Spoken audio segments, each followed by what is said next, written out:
What? What's this? EA is buying Codemasters? You cannot be serious. Does this mean Dirt is gonna be cancelled? Does this mean EA will take back the Formula 1 franchise? Does that mean Need for Speed Shift 3? Because Codemasters also acquired Slightly Mad Studios, who develops Project Cars. I don't know what's going on. Hello everybody.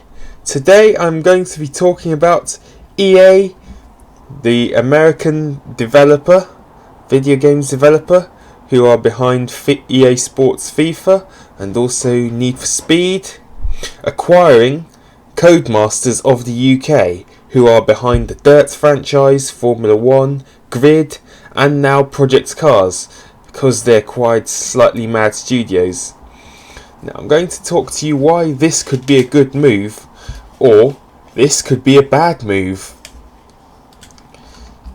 So, EA is buying Codemasters for $1.2 billion. Wow. Does this mean that on Formula 1 and Dirt we will have to pay a huge ton of money, pay like that amount of dollars just to get the DLC or even the game? No, I'm just kidding. We'll just have to wait and see. Even though EA does currently have a bad reputation for charging you for everything, charging extortionately high prices even. On Monday of this week, Electronic Arts have said that they would acquire Codemasters for $1.2 billion after reaching an agreement with the UK gaming company. And EA have said that they've acquired Codemasters because they want to take the lead in the video game racing category and compete with Gran Turismo and Forza. Gran Turismo obviously is owned by Sony, so is therefore exclusively to their PlayStation consoles, whilst Forza is owned by Microsoft and exclusive to Xbox. So maybe this could be a good thing, because it means that EA will have racing games, all the racing games that can be played on every single platform, from the PC to the PlayStation to the Xbox, Nintendo Switch. So this might be one of the plus points.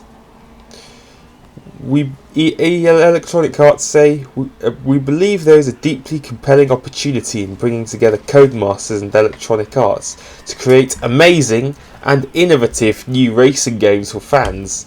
So does that mean off-road cop chasers? Drifting or racing on public circuits and then being chased by the cops around there?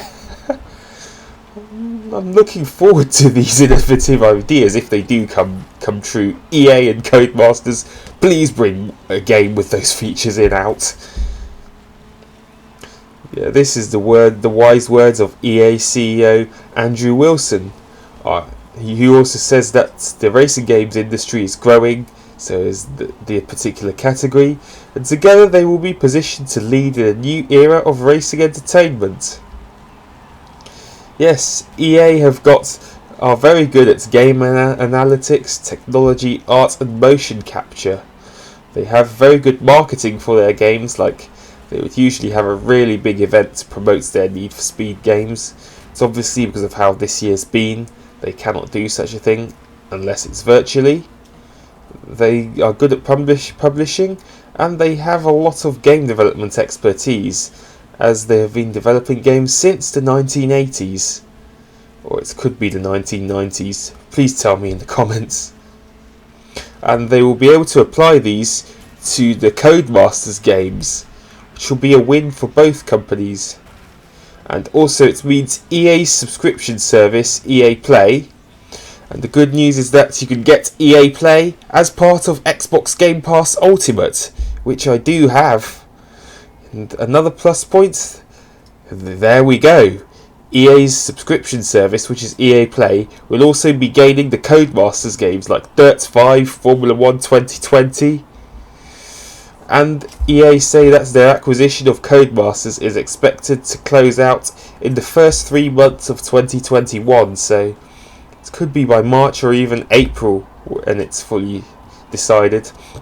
With Codemasters shareholders gaining about $7.98 $7.98 a share.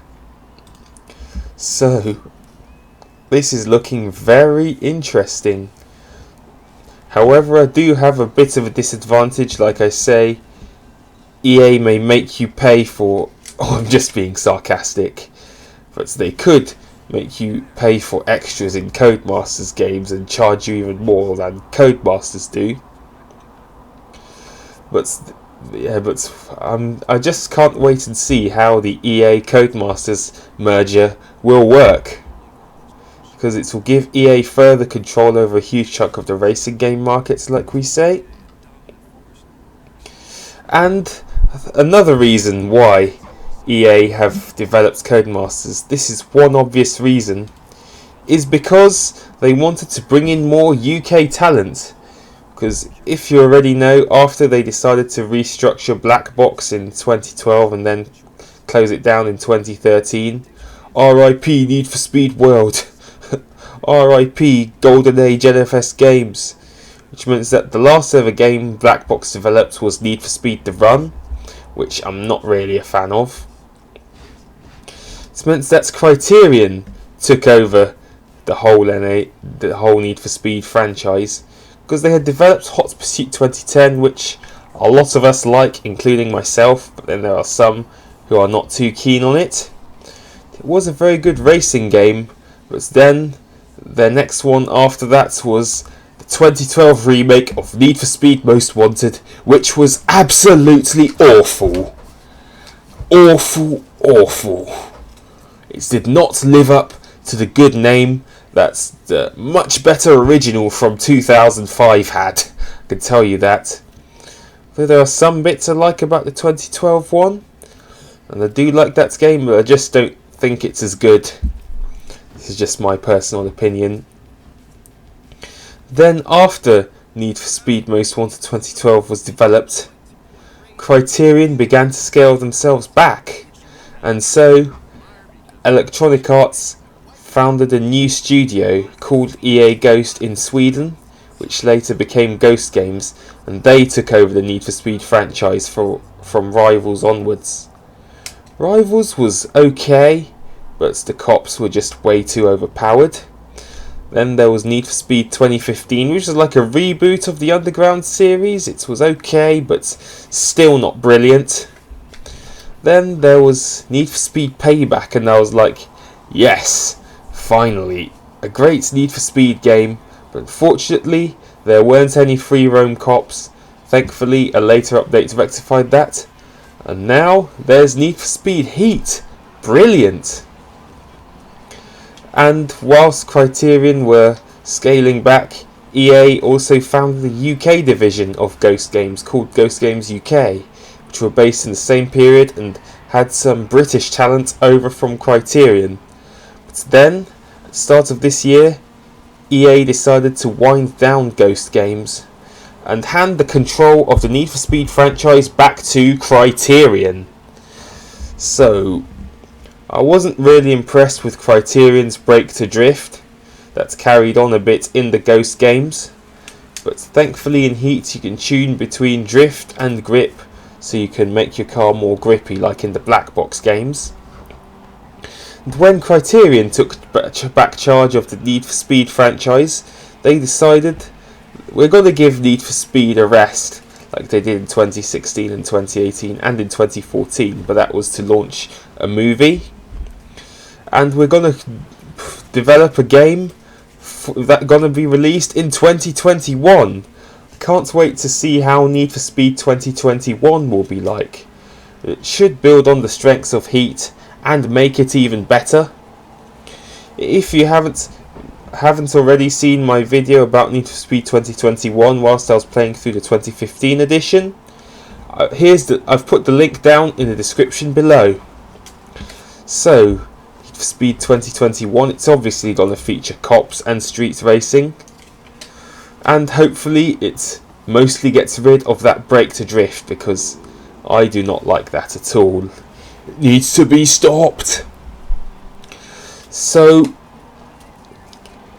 because Criterion took back the Need for Speed franchise, it's meant that British development is going to be behind Need for Speed again. And EA then decided, why don't we have even more British talent? And then they had a look at Codemasters and seen their successful development of the Dirt games, the Formula 1 games, the Grid games, and they were like, oh, this looks like a good fit. We can acquire Codemasters and become a credible challenger to the Sony only Gran Turismo and the Microsoft only Forza. And there we go. That is how EA has acquired Codemasters. Thank you for watching this. I hope you guys enjoyed this video. Please make sure to pound that like button, subscribe if you are new, and I shall see you guys in the next video. Peace.